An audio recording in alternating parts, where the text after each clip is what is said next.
planes line up to take part in the greatest air invasion in history by the 1st Allied Airborne Army. Americans, British, and Canadians make up this armada for a crossing of the Rhine in the north near Basel. 1,500 planes and gliders haul both men and heavy equipment in this leapfrog over German positions east of the Rhine.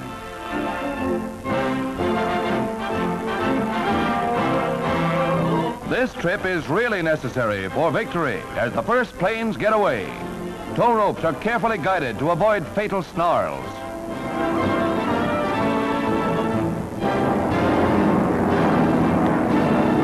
It's a gigantic task to get the troop planes and gliders away from their bases in England safely.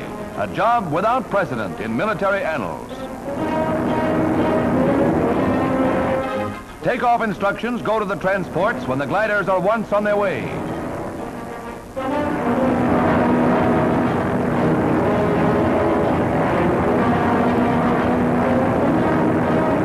Winston Churchill and General Eisenhower observe progress from the ground near the Rhine.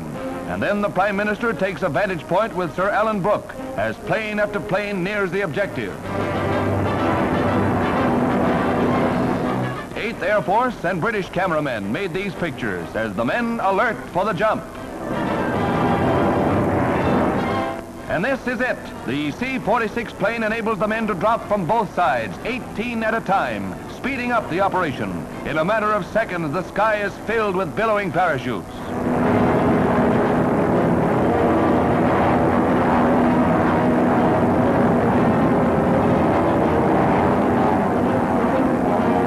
Next, the glider troops.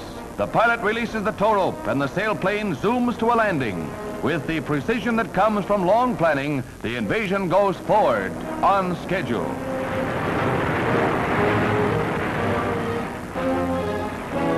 The first wave of troops are out fast to take up their positions as they wait for their other buddies to land. One after another, the planes glide in, and some are hit by enemy shells.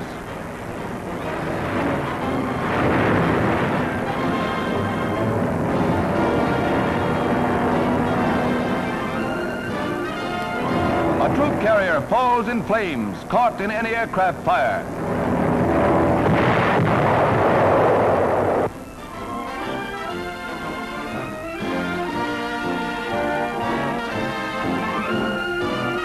With more split-second timing, artillery opens up. Within 8 hours, 4,000 prisoners were rounded up, and every objective was seized, a flying step to victory.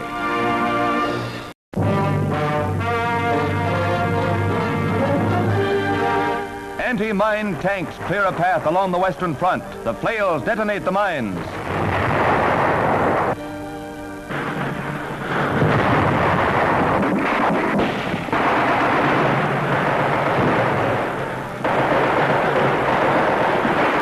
The infantry exploits the General Patton's hard-driving third crashes into historic Koblenz from two sides.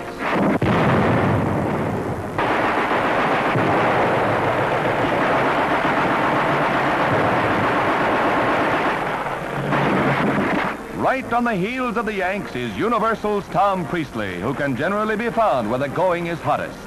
Many of the scenes in this film are from his camera.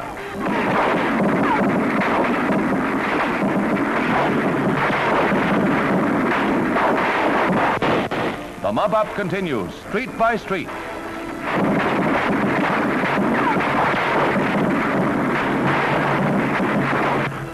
An officer calls on the Nazis to surrender over the loudspeaker, and the Supermen can take a hint when the going is tough. Civilians are quick to follow suit. The war has finally come to their doorsteps. The defense of Koblenz was brief but bitter. However, Patton's Third Army has struck terror into the Wehrmacht.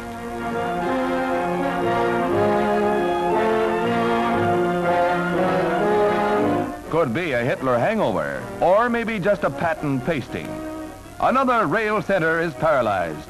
Looming over captured Koblenz from across the Rhine is the ancient fortress castle of Ehrenbreitstein. Koblenz is again in American hands, just 22 years after Allied occupation. Back again.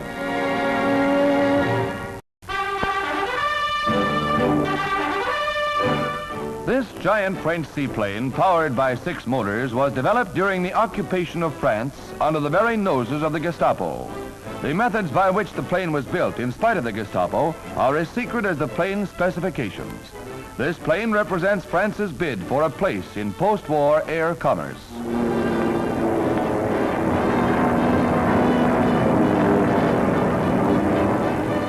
France, a pioneer in aviation, stages a comeback in the world of flight.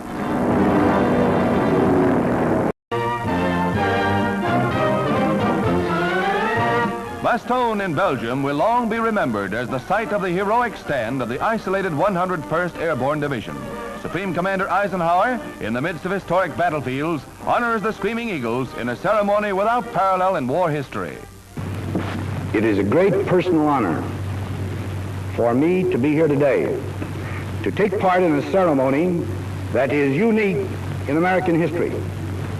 Never before has a full division been cited by the War Department in the name of the President for gallantry in action. Watching the presentation is screen actress Marlene Dietrich. The 101st withstood von Rundstedt's final effort to break the Allied offensive when he endeavored to spearhead an attack through Belgium during the Battle of the Bulge.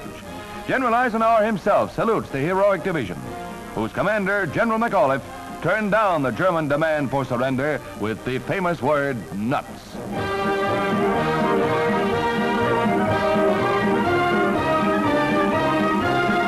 Against heavy odds, the Yanks stood firm. From such bravery, victory is forged.